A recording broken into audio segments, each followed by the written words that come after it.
গান বা নাচ যে কোনোই কিন্তু ক্লাসিক্যাল দিয়েই শুরু হয়। গান বা নাচ যাই আমরা করতে যাই, ক্লাসিক্যাল হলো প্রথম ধাপ। এবং বহু পুরনো যুগ থেকে এই ক্লাসিক্যাল গানের বা নাচের চর্চা হয়ে আসছে। কিন্তু নিত্যদিনে এই ক্লাসিক্যাল গান বা নাচ কি রূপ নিয়েছে বা আগামী দিনে কোন রূপে যেতে চলেছে, তা কিন্তু অবশ্যই একটি দ্রষ্টব্য বিষয়। আর এই ক্লাসিক্যাল গান বা নাচকে এক অন্য রূপে প্রদর্শন করেছেন হৃদয়পুর নান্দনিক, এবং সেখানে চিফ গেস্ট হিসাবে উপস্থিত ছিলেন শ্রী সন্দীপ রায় মহাশয়। উক্ত দিনের অনুষ্ঠানে ক্লাসিক্যাল গান এবং নাচের যে বিষয়, সেই বিষয় নিয়ে পুরো বিষয়টিকে মনোরঞ্জনে ফুটিয়ে তুলেছিল তারা। এবং প্রত্যেকের নাচ এবং গানের যে মুগ্ধমধুর শব্দ, সেই শব্দে কিন্তু এক আকর্ষণীয় সন্ধ্যা উপহার পাওয়া গিয়েছিল।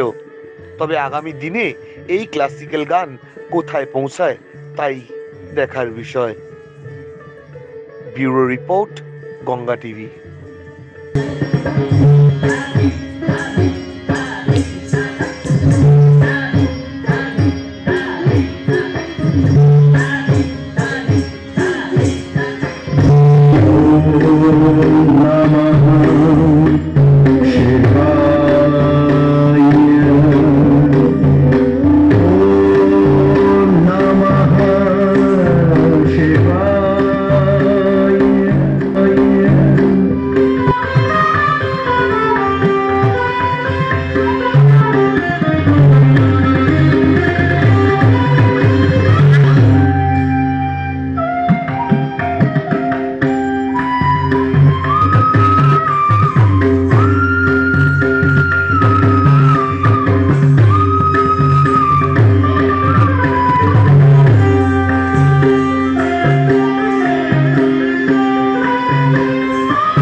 মানে এটা তো খুবই ভালো একটা মানে স্টেপ তো নিয়েছে জয়তী, এবং মানে আমার শুভেচ্ছা রইল, এবং যতক্ষণ দেখলাম খুব ভালো লাগলো, খুব উপভোগ করলাম।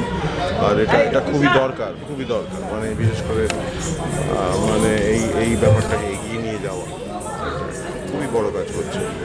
আমাদের দেশ ভারতবর্ষ, এখানে মানে ভারতবর্ষের একটা বৈশিষ্ট্যই হচ্ছে এখানকার কালচারাল হেরিটেজ। এটা এত রিচ, যেটা অন্য কোনো দেশে এরকম নেই। এখানে অন্তত 200টা ফর্মের ডান্স আছে, হ্যাঁ, এবং তার মধ্যে 8টা আছে শাস্ত্রীয় নৃত্য। তো এই শাস্ত্রীয় নৃত্যের কদর আজকাল এই মানে অনেকটা কমে গেছে। এখন সবাই ওয়েস্টার্ন কালচারের দিকে ওয়েস্টার্ন কালচারের দিকে যাচ্ছে। তো সেই জায়গা থেকে মানে এই পরবর্তী প্রজন্মের কাছে তাদের যাতে এই শাস্ত্রীয় নৃত্য এবং সঙ্গীতের প্রতি ভালোবাসা বাড়ে, তার জন্যই আমাদের এইরকম ধরনের একটা ফেস্টিভ্যাল অ্যারেঞ্জ করা।